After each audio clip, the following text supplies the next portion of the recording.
Hello, everyone, and welcome to another episode of Captain Hunter's Podcast. Thank you so much for tuning in. And just to start off with, I want to introduce everyone to the new Facebook page specifically for Captain Hunter's Podcast. There, I'm looking to have engagements with you, the audience. Feel free to write suggestions. Feel free to suggest books or articles, guests that you'd like to have. Start any discussion that we talk about police reform, or if you like how things are going, or what the community can do, community action, just anything and everything we want to talk about. I've done movie reviews, so if you like movie reviews, or if you don't like them, if you suggest a movie that you think would influences the relationship between the police and the public, or anything that really has to do with any type of social issues, right? We're willing to discuss those items on Captain Hunter's Podcast. And of course, on the Facebook page. So head on over to the Facebook page, Captain Hunter's Podcast. There, look to start a discussion and just check it out, and looking for your input and to engage with you, the listener. Also, remember, I can be found on Twitter, cptlhunter, Instagram, cptlhunter.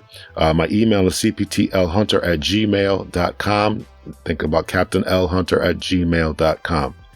Also, remember, you can support the show through Venmo, Cash App, and through PayPal. All of those are cptlhunter. Lawrence Hunter for PayPal /cptlhunter.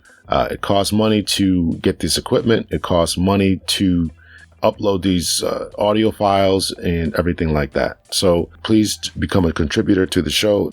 That way you can help to maintain the show. The title of the show is Your Police Department Legitimate? We're going to talk to a PhD, Doctor of Psychology, Dr. CedricLAlexander. Very much looking forward to the conversation with him.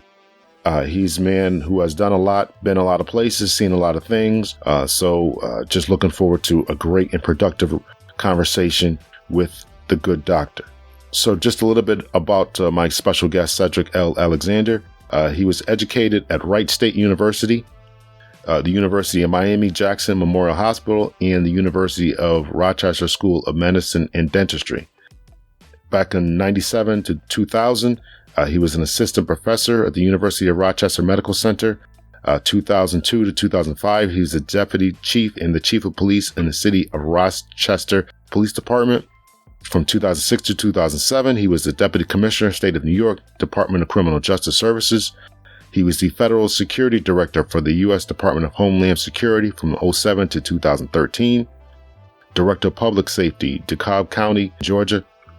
He then traveled back up to New York, Rochester once again, 2017 to 2019. He was a deputy mayor, city of Rochester. From that point, he retired, but as you'll hear from the podcast interview, he is not really retired. I call him semi-retired because he's still the CEO of CLAlexander Consulting, LLC. He started that in his hometown of Pensacola, Florida. He has been a CNN, MSNBC contributor, TEDx Yale 2019 speaker. He is the past national president of the National Organization of Black Law Enforcement Executives, that's NOBLE. He has over 40 years of experience with public safety and 20 years of mental health experience as a practitioner. And most recently, Dr. Alexander was appointed by the Florida governor to serve on the Emerald Coast Utilities Authority, District Number 3 seat. That organization is dedicated to making sure that the environment is clean, stays clean. They are concerned about the recycling and all that kind of stuff. So the governor appointed him to be one of the boards and over district seat number 3. So congratulations to him about that. So much for being retired, right? So I'm very much looking forward to the interview with Dr. Alexander. So without further ado, everyone, let's check it out. Let's get into it. Here is the interview with Doctor of Psychology, CedricLAlexander. Welcome to Captain Hunter's Podcast. Thank you so much. We are on with Dr. CedricLAlexander. Thank you for being on the podcast. Yeah, thank you for having me. I really appreciate it. Thank you. The pleasure is all mine. The pleasure is all mine. So before we get into it, why don't you just tell us a little bit about yourself and what you got going on? Well, currently, I'm retired. I retired out of public service for about 40 years. So public service, about 8 months ago. So I'm currently residing home in Pensacola, Florida, do some consulting, leadership training here and there across the country. And that's pretty much about it for me. I've had a great career in policing that started in Tallahassee, Orlando, Miami. Went back to school, did a doctorate in clinical psych, and worked as a clinical psychologist for a little while. And got recruited back into policing as a deputy chief in Rochester, New York. Subsequently became chief and went on and did a number of things in New York state government, federal government. And my last tour of duty as chief of public safety director was in DeKalb County, Georgia, just adjacent to Atlanta. And I spent a year and a half as mayor in Rochester, New York. And now I'm back home Pensacola, and I'm enjoying it, having a great time. Good. I'm glad to hear that. I have a cousin who lives down in Tampa. He goes fishing all the time. Do you fish, or how are you passing the time? Oh yeah, I get some fishing in. Of course, being here on the Gulf of Mexico, beautiful water, beautiful beaches along the Gulf Coast here in Pensacola and Destin. So I have a whole new appreciation for my hometown than when I left here when I was 17 years of age to go off to college. You're much different place now. So I really love being back home. All right. So you grew up there and now you return back home. Is that what you're saying? Yeah, I grew up here. Yeah, Very this nice. is where I grew up. Very nice. Very nice. And you've been all over working for public service for the last 40 years. That's a long time, man. It's a long time. That's a long time. Yeah. So I know that you're enjoying your retirement. Do you ever miss it? Police work? There are some days that, and I think you probably can relate to this, being recently retired yourself. There are some days you have those moments you want to get in the fight. But that passes pretty fast as each day go by. And you realize you're not as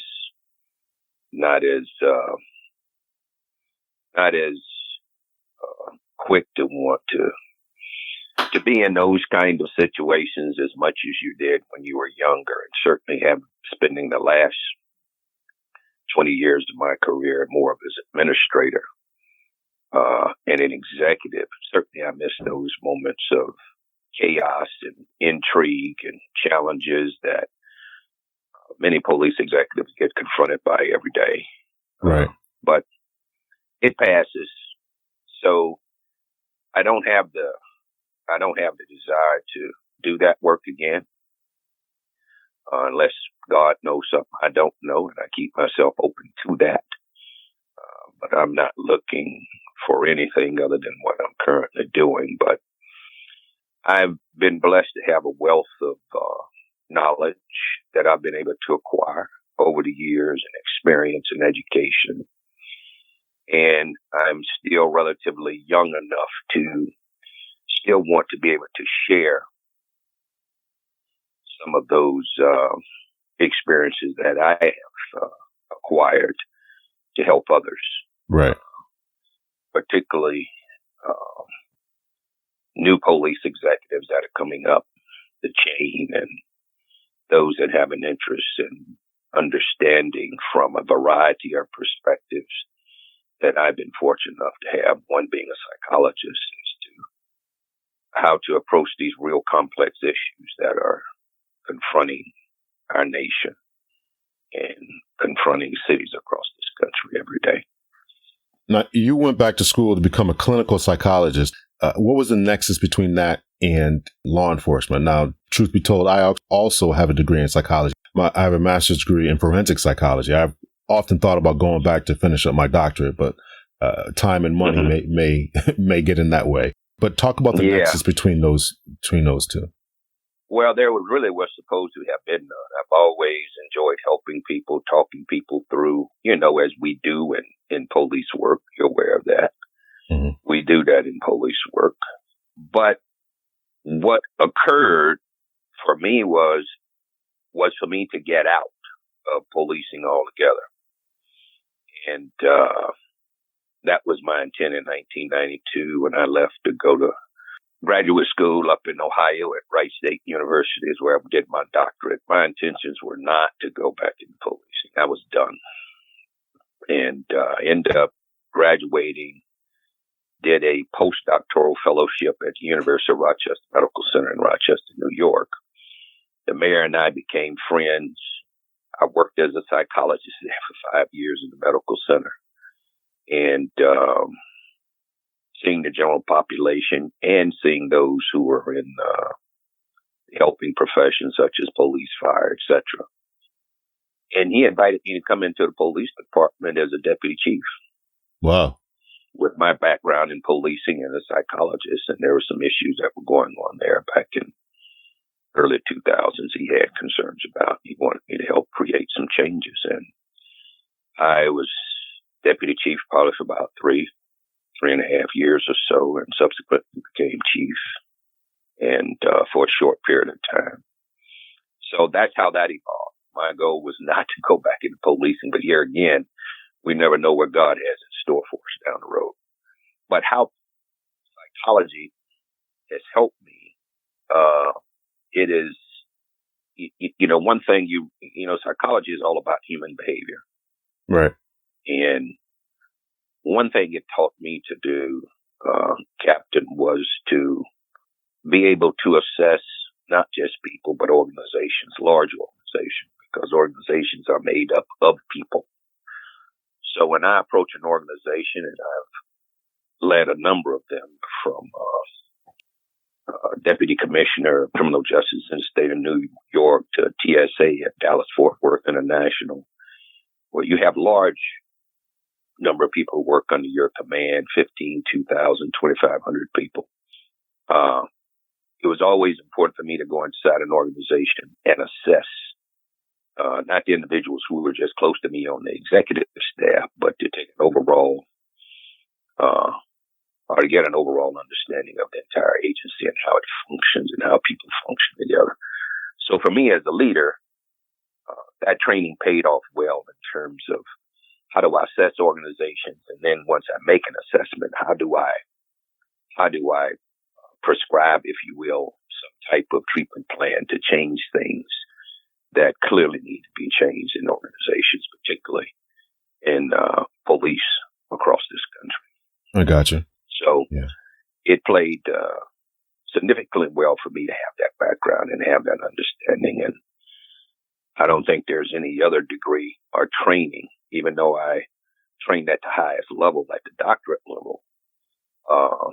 It really gave me the skill sets I needed to not just better understand individuals, but understand how individuals work inside larger organizations.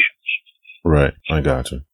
So what brought you to my attention was an article that you recently wrote for CNN called Ex-Cop at Tatiana Jefferson's Killing Further Erodes Police Legitimacy. So I read through the article, thought it was very well put, well said. So let's just talk about that a little bit. What had you write the article? What made you write the article? Well, I think it was important for me to be able to share with those who read that article. And I think you would agree, being an ex-cop yourself, one of the greatest challenges policing has in this country is today is maintaining its legitimacy.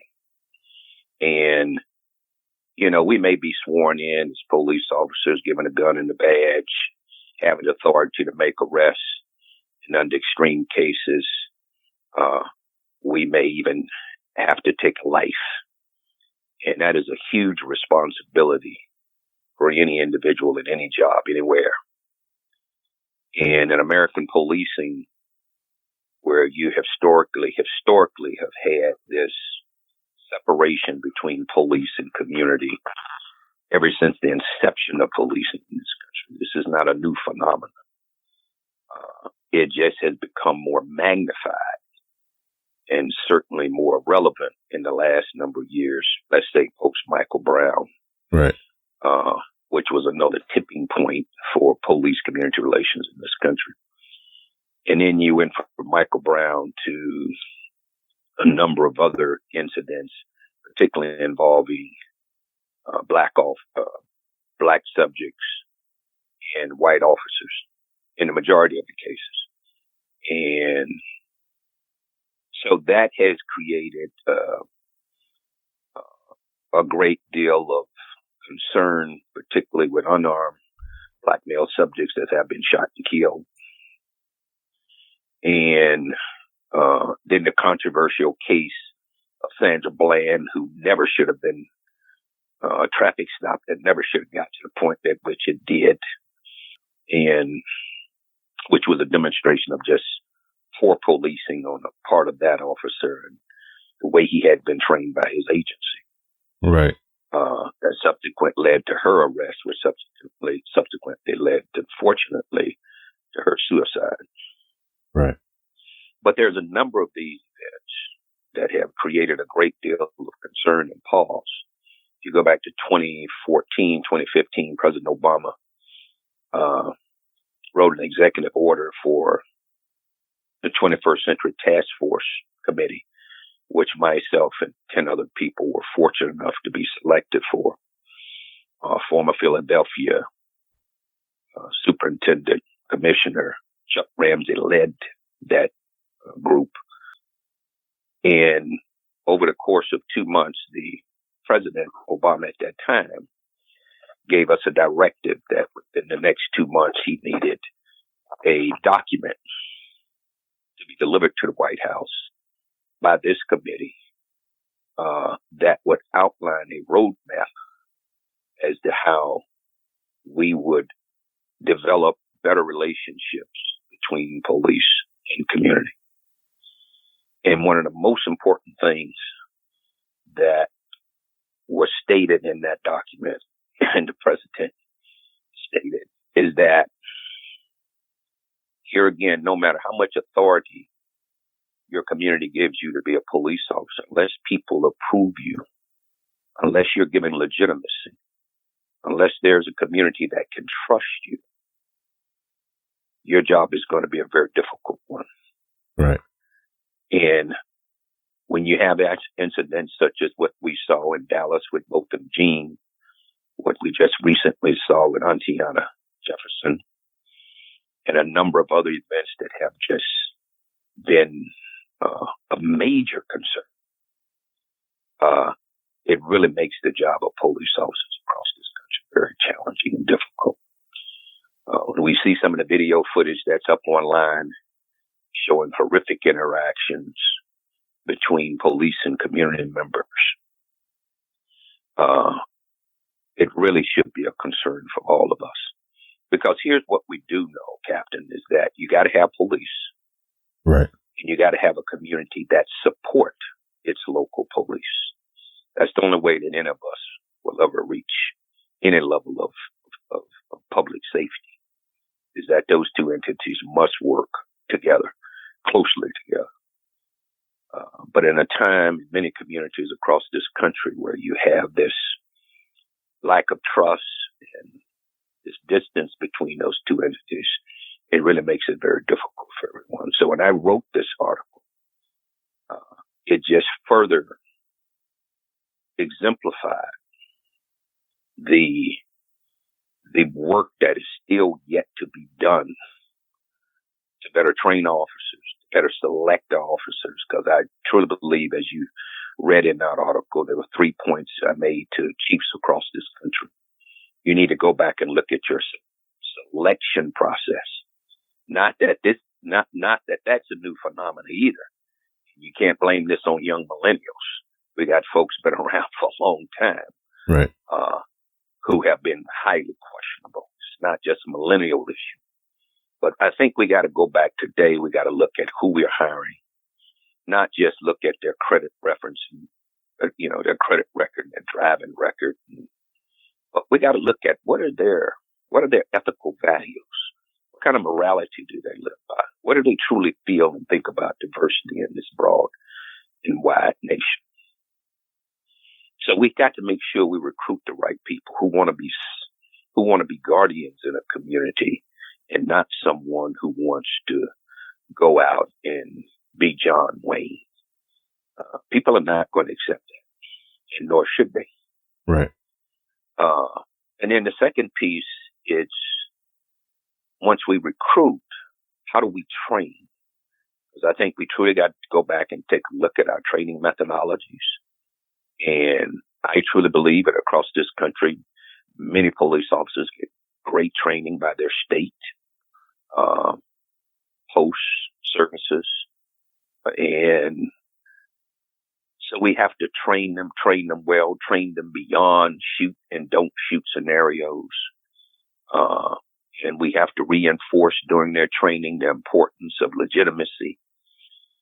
And we have to train them certainly to be able to protect themselves, because there is a dangerous world out there. And we have to train them to protect the public. But we want them to do it in a way that's constitutional. Right. In a way that is driven by law and not by their personal dislike for any particular person, place, or thing. Right. So that has to be reinforced in that culture, an expectation that we're going to not operate outside of the law, but we're going to operate within the Constitution and treat everybody equally the same. Right. And at the same time, we want them to be equipped and prepared to protect themselves if they need to, and to stand with them on that. And also to, very importantly, to be able to protect the people which they serve. And then thirdly and lastly,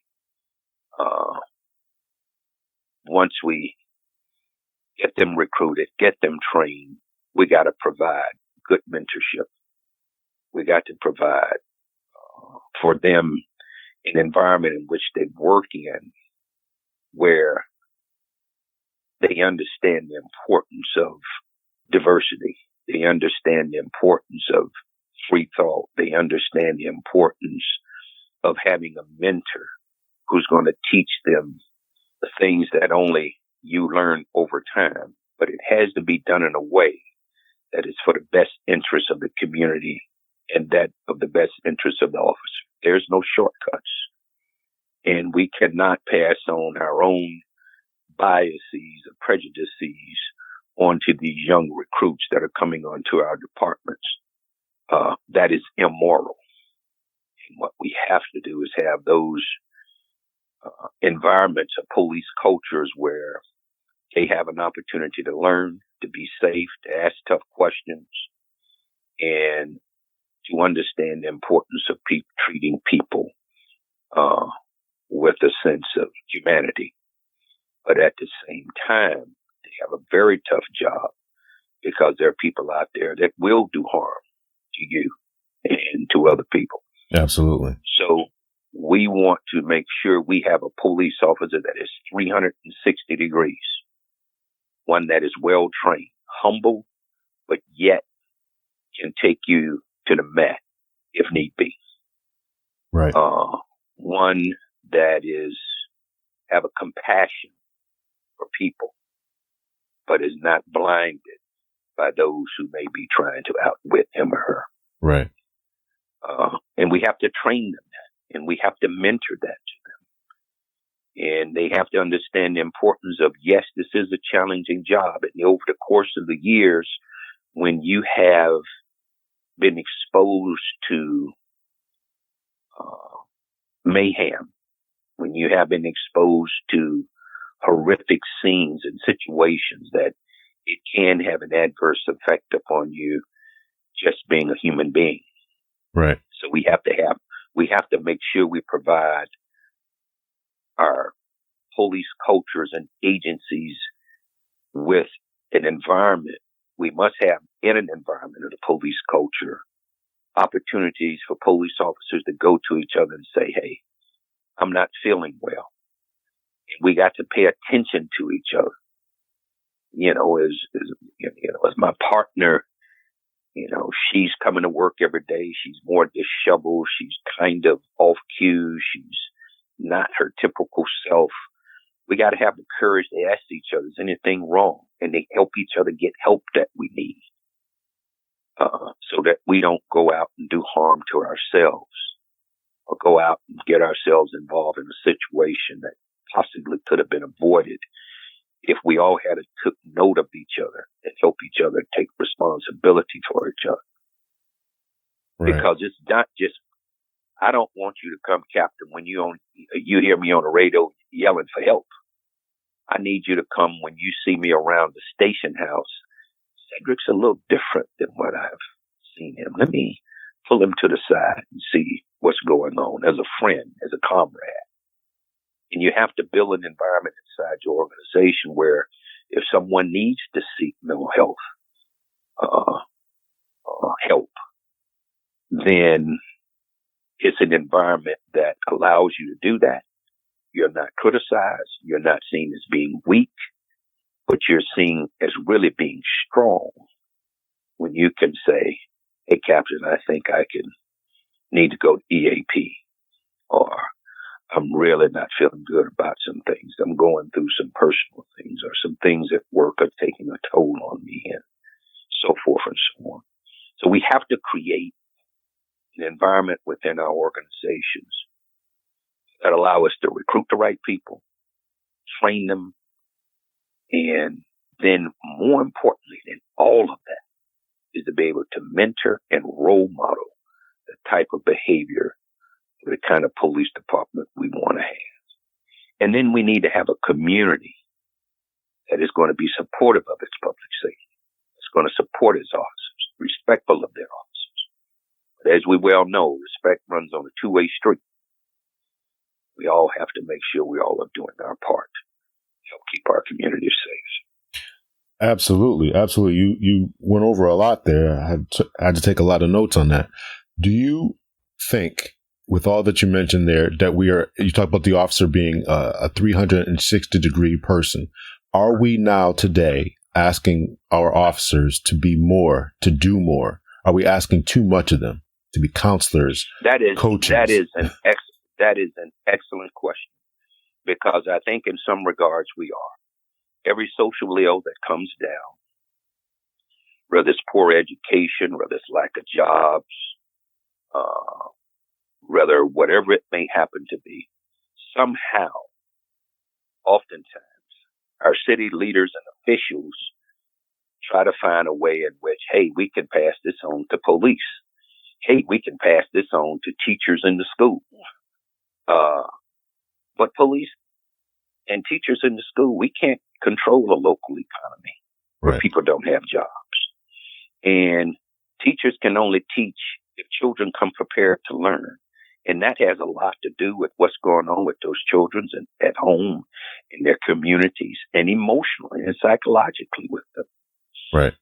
And it's the same thing in policing.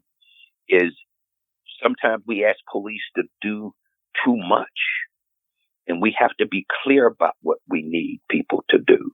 And then we got to bring the right people in order to do the jobs that has more expertise, more training than what we can give our officers. For an example, there's a lot of mental health issues out there on the street today that officers are confronted with.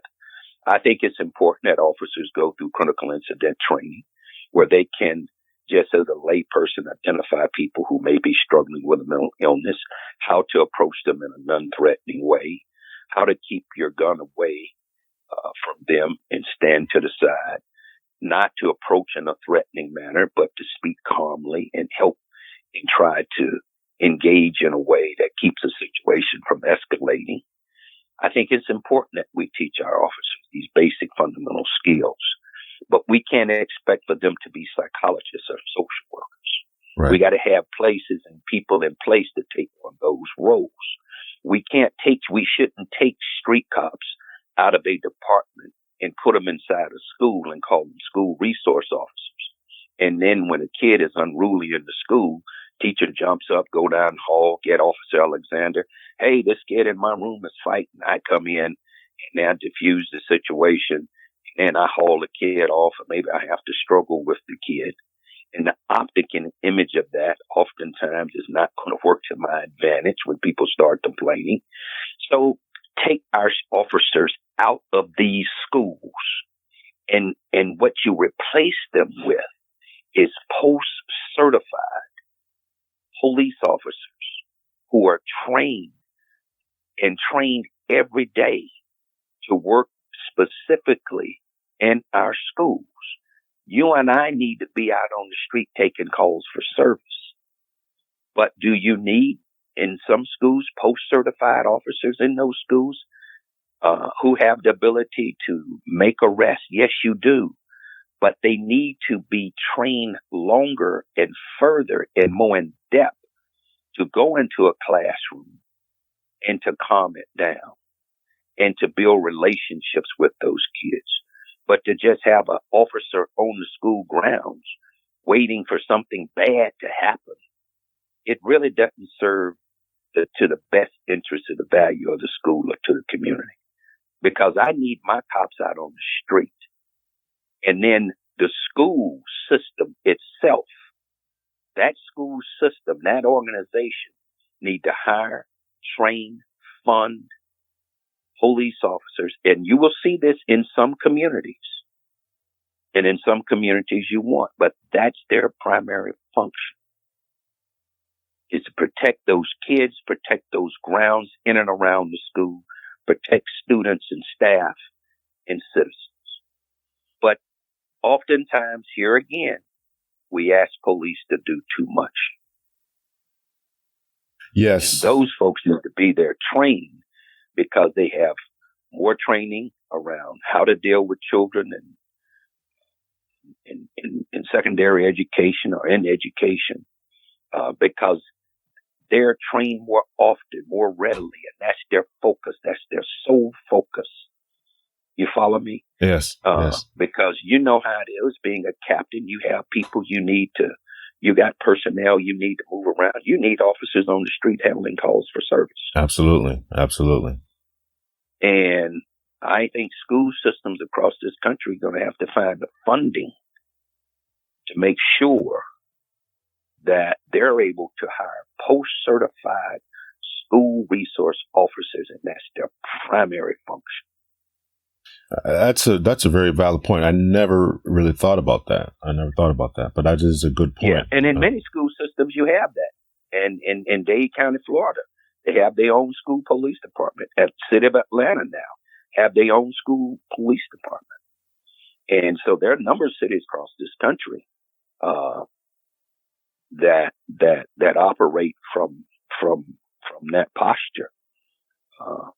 But I want police officers who are working in municipal communities to be well trained to go out here and patrol and interact with communities, to get to know people in the community. And that still doesn't mean they can't come visit the school and have a talk with kids. And if something major jumps off, God forbid, like a school shooting, we know local police is going to respond anyway. But every day interaction with those kids, and those school resource officers are playing a significant function in the training and the teaching and the role modeling. That's what they need to be there for, so that I can keep my officers out on the street across this country doing the work that they do.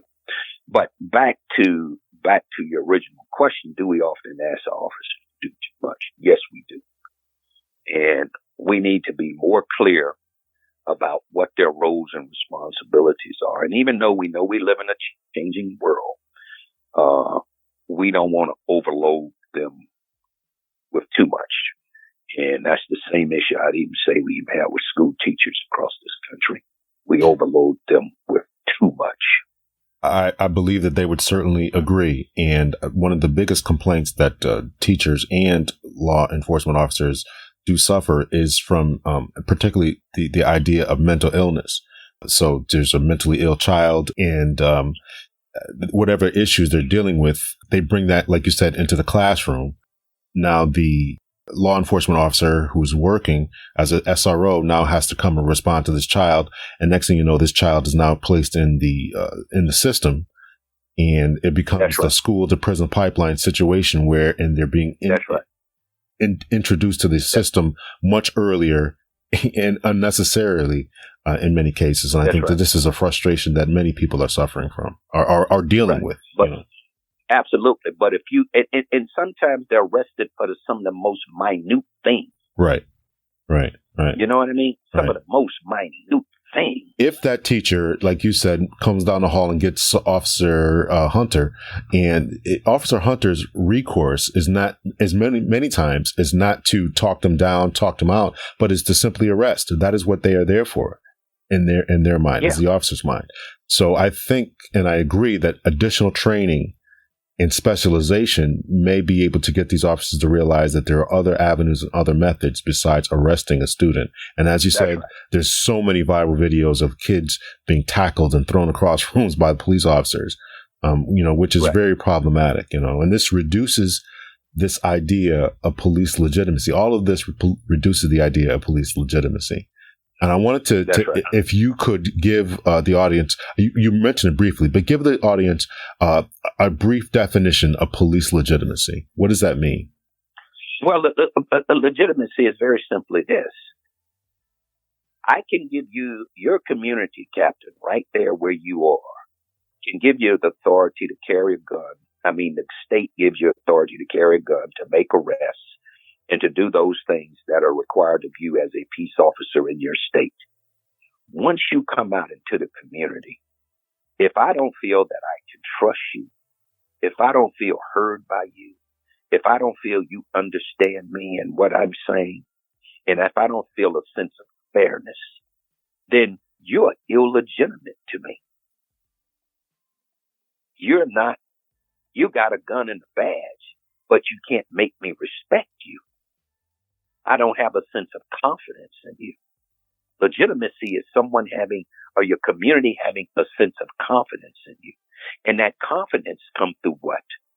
Relationships and a sense of trust that you're working at the best interest of the people. But when we see these horrific incidents that occur across the country that create so much fear and anxiety and pause, we cannot just overlook it and say people are going to get over it. These are the people that we serve every day. And it goes to the point of procedural justice, which is what I just named.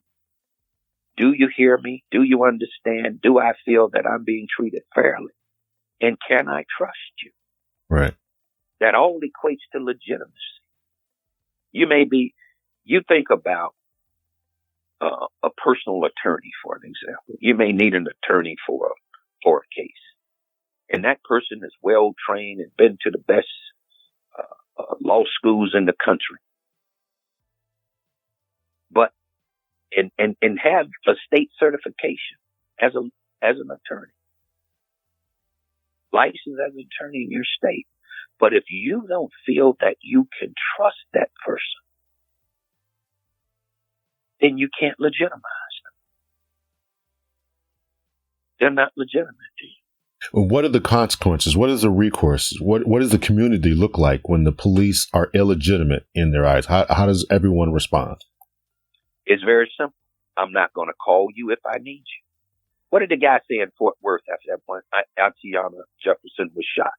If I had known they was going to kill her, I would have never called them. What did they say in the town hall meeting 3 days later? I'm watching it online. A whole community of people there in Fort Worth packed that city hall and said, "We don't feel safe with the police around." Wow. That is, man, that hurt. That hurts to the bone, bruh. Yeah. That hurts. Yeah. I'm out the game, you out the game. But that hurts when people say, "I don't trust the police. I fear the police." So when people fear something, they conduct themselves as if they fear them. And I think that's a unfortunate indictment on the whole police department there in Fort Worth. I certainly thinking it's an indictment against policing across the country, because we know we got good departments and good men and women who will give their life to protect someone else. Absolutely. But it comes down to perception. It comes down to people reality when they see these improprieties that continue to occur one behind the other. Or these interactions that somehow get out of control. Right. Some we create, some we don't, but we have to respond to. Go ahead. I'm sorry. So the other thing you will see people who refuse to cooperate with the police. And you're seeing that not just among blacks, you're seeing it among whites, you're seeing it among young, you're seeing it among middle-aged. Because for you and I to be able to function out there on the street, we have the authority under the color law, but we got to have the support of the community so that when I pull you over, you roll down your window and I ask for your driver's license and registration, and out of good citizenship, you give that to me. But if I don't have your cooperation, when I come into a neighborhood where there's been a violent crime just committed, and I ask people, did they see anything? And people tell me, I ain't telling you nothing, or walk away, we got legitimacy issues. You're saying something. You really are. You also wrote an article. It's a little difficult to find, but it's Phoenix Police's legitimacy is on the line. Continuing with that same problems as training with what happened in Phoenix, Arizona, with the officers who were trying to basically arrest a family over a 99-cent doll. Another horrific story. Tragic. Another town hall that erupted. Can you talk a little bit about that? Well, you need to find an article so that you can read it, because that was another horrific incident that created a great deal of concern and pause for people across this country. To see a 2-3-year-old little child who mistakenly take a doll out of a local dollar store or something. Police is called and they run up to the family with guns drawn, young African-American family. And the way that they talked to the young man, who was very compliant, the way that they talked to this woman and tried to take her child from her over a doll, it was just absolutely unbelievable. And this is what I'm talking about as far as the training. These officers, and was that, in your opinion, I know that you weren't there, but in your opinion, how were these officers trained? Was it a matter of implicit bias? Was it a matter of? I think it was a number of things. And I know exactly where you're going. It is training, but it also lacks supervision. It lacks, and it's a clear demonstration of attitudes towards a particular group of people. Absolutely. Because nobody can tell me, you, or anybody else, had that been a young white family, that they would have been aggressive in the manner in which they were, based on the fact of them or a child walking out of the store with a doll that wasn't paid for. Right. If you and I had to respond to that call, Alexander, Captain, we sending you over to such and such store. They're reporting family walks out with a doll that wasn't paid for. I don't think we're going to run up on folks with guns in their hands. It's funny, but it's not funny. I mean, you're absolutely right. It's just and what this speaks to me, it speaks to a larger issue, a far greater issue in that community and policing that needs to be addressed. And absolutely. Because they've had a number of issues there in Phoenix, and I'm not singling Phoenix out. I think right. There are a number of good agencies across this country, and you got good officers inside Phoenix.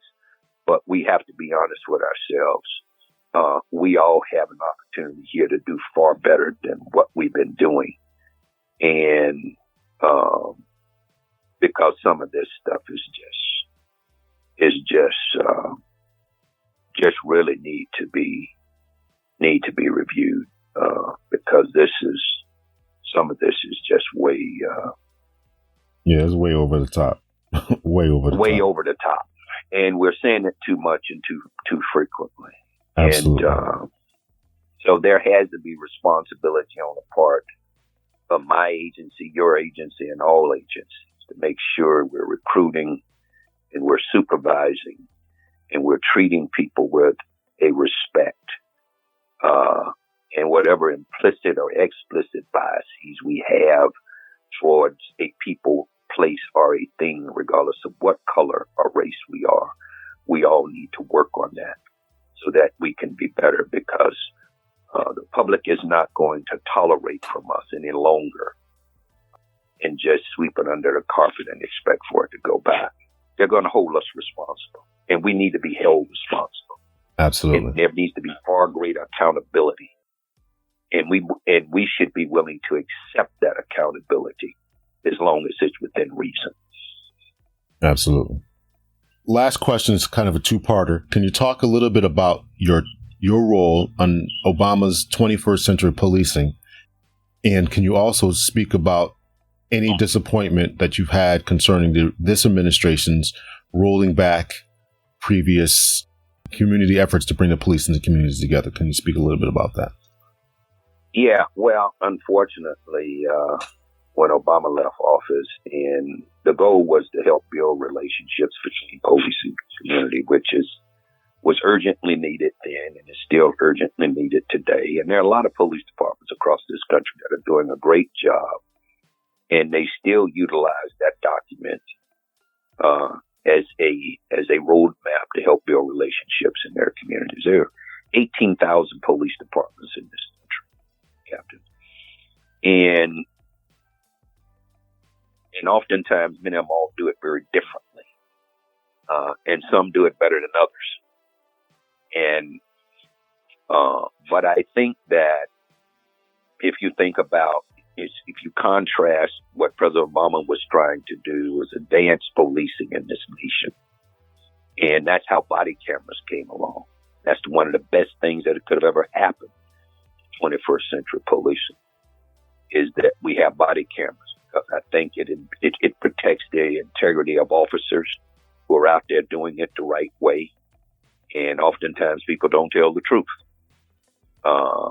about what police said or stated or what the actions were.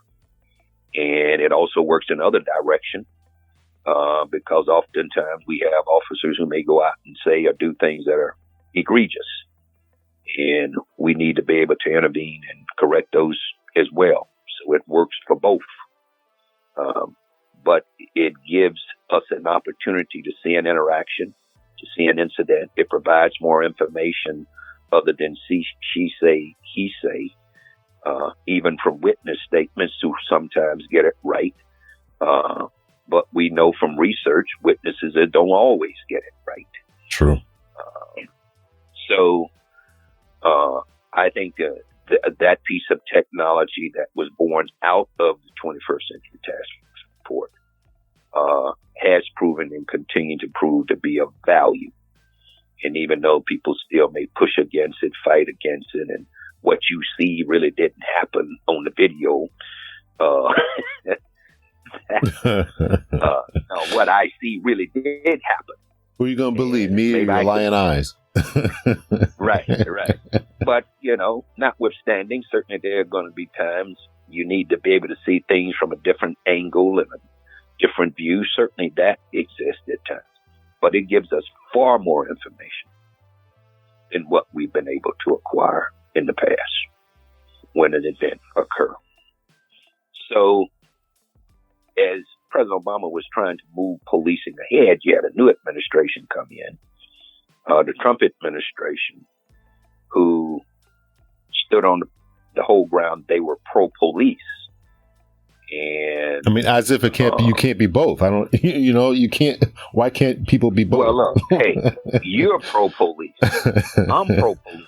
Right. If we're riding down the street and we see an officer in trouble, you and I going to stop and help him. Right. Because that's who we are. Right. We've been in that job. We know what it's like to be out there by yourself in a fight. And we're not going to leave any of them out there by themselves in the fight, regardless. We'll figure out everything else out later. But we're going to we all are pro-police. I'm certainly pro-police, but I am pro-good policing. Absolutely. Good policing, professional policing, ethical policing, moral policing. Right. Procedural justice policing. Right. And there's no exception to that.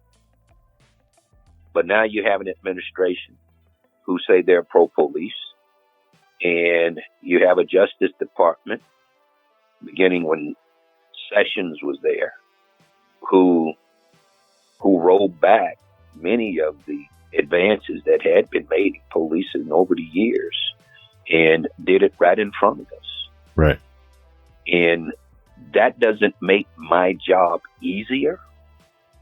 And this is what these guys don't have the insight to see. That doesn't make my job easier. It makes my job harder. Right. Doesn't make my job easier. And I need for officers to be able to go out here and do their job and operate in an environment where people feel that they are legitimate and they have their best interests in mind. And you just can't tell them that. People have to feel the genuineness of that. And that is done through demonstration. And certainly you're going to have people out in the community, as we close here, certainly we're going to have people out in the community who, no matter what you do, we're going to have to tussle with or fight with.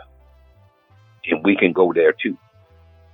Absolutely. But that's not the greatest majority of the people. Very true. That's not the greatest majority of the people. Very true. I do believe the majority of the people are very good, upstanding people who want to cooperate with police. I believe that. That's right. That's right. But people want fairness. Absolutely. They want to feel and sense fairness. Absolutely. And sometimes you and I get out of the car, people already preconceived that merely because we got on that uniform, we're just another bad cop. Right. Another cop that's going to mistreat them. Another cop that's going to do harm to them. Every call of service we go on, we have to prove our legitimacy. We have to stay above the fray. We have to be professional. And we got to have supervision and mentorship that is there to support our officers, to correct them when they're wrong, and support them when they're right. Well said. We're going to close this now. I want to give you a chance to speak about anything that you have coming up. Upcoming for me is February of 2020. I have a new book coming out titled In Defense of Public Service, Okay. How 22 million workers will help save our republic. And this book is truly about the 22 million men and women who work in local, state, federal government, the career employees who keep our government going for us every day. And in spite of criticisms that they have received from some of the highest offices in the land, these are the men and women who really keep this government going for us. The work that they've done and the work that they continue to do help make this nation remain the democratic and republic that it is. So I'm really looking forward to that. That book's come out. It's on pre-order now up on Amazon as a pre-order, but it'll be in the bookstores in February of 2020. Very nice. We're looking forward to that, and I definitely make sure I pick up a copy and check it out. Thank you so much. Yes, sir.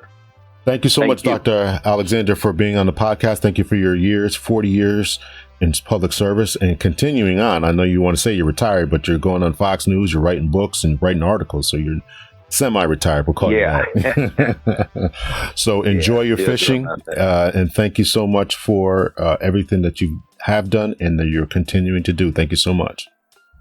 Thank you, sir. Okay, we'll talk to you again. Thank you. Bye. I want to say thank you to my special guest, Dr. CedricLAlexander. Thank you so much for being a guest on Captain Hunter's podcast. Please make sure that you all, as the audience, go out there and check out his book when it comes out in February 2020, In Defense of Public Service, How 22 Million Workers Will Help Save Our Republic. Make sure you guys pick up a copy of that, check them out, and let's do the best that we can to make sure that our police departments are legitimate. Hold their feet to the fire as members of the public, hold their feet to the fire. And as officers, make sure that you're doing everything you can to be upstanding and outstanding in your job and in your job performance. So that's it, ladies and gentlemen. Hit me back on Twitter, cptlhunter, Instagram, cptlhunter. Remember, you can help to support the show through my Patreon page, Captain L Hunter on Patreon, Patreon. Become a patron. For a little bit of money, you can help to support the podcast. Like I said, I have to get guests and I have to get books. I have to pay to upload these episodes, the podcasting fees and all that. So you're only helping to support the podcast. Also, remember that I just started a Facebook page, Captain Hunter's Podcast, on Facebook, separate page. There, I'm looking to start discussions. If you have any book suggestions or any article suggestions, you can send them directly to me. If you have any guest suggestions, if you have questions or comments about the show or just any type of dialogue, there they can be submitted. We can look to engage with one another and we can see what we can do in order to make the relationship between the police and the public better, right? We're looking to bridge that gap, bridge that divide. So that's it, ladies and gentlemen. Please support the show through Patreon, through Cash App, through Venmo, through PayPal. All of those are CPTL Hunter, Lawrence Hunter, CPTL Hunter. And the email is cptlhunter@gmail.com, captainlhunter@gmail.com, cptlhunter@gmail.com. Check out my new Facebook page. That's it, ladies and gentlemen. Until next time, much love and peace.